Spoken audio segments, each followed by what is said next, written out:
আজ আমি চলে এসেছি আমার রাত্রের খাবার দাবার নিয়ে।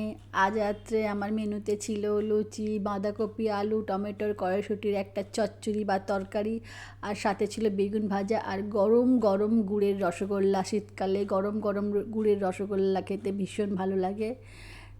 যাই হোক, আসসালামু আলাইকুম, সকলে কেমন আছো? আশা করছি সকলে ভালো আছো। আমিও আল্লাহর রহমতে অনেক ভালো আছি।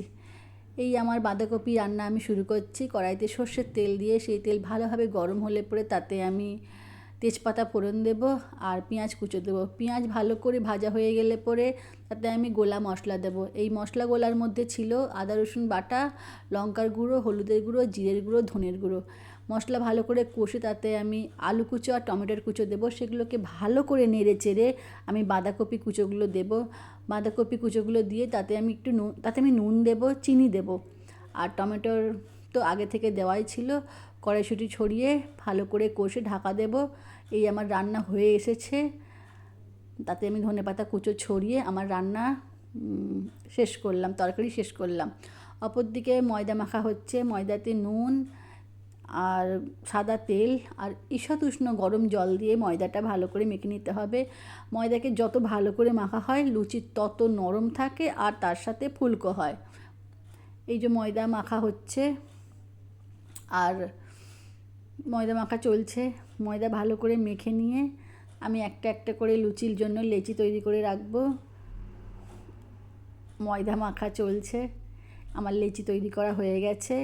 এবার কড়াইতে আমি সাদা তেল গরম করে লুচি ভেজে নিচ্ছি, লুচি বেলে নিচ্ছি। উল্টো পাল্টা কথা হয়ে যাচ্ছে। যাই হোক, লুচি বেলে নিচ্ছি। লুচিটা ভালো করে বেলে নিয়ে কড়াইতে দিলাম। দেখবে লুচি কত ফুলকো হবে। দেখো আমার লুচি কত ফুলকো হয়েছে। যাই হোক, সবারই এরকম লুচি ফুলকো হয়। লুচি হয়ে গেছে।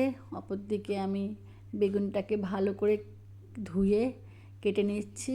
বেগুনের মধ্যে নুন হলুদ মাখিয়ে সেটাকেও আমি ছাকা তেলে ভেজে নেব।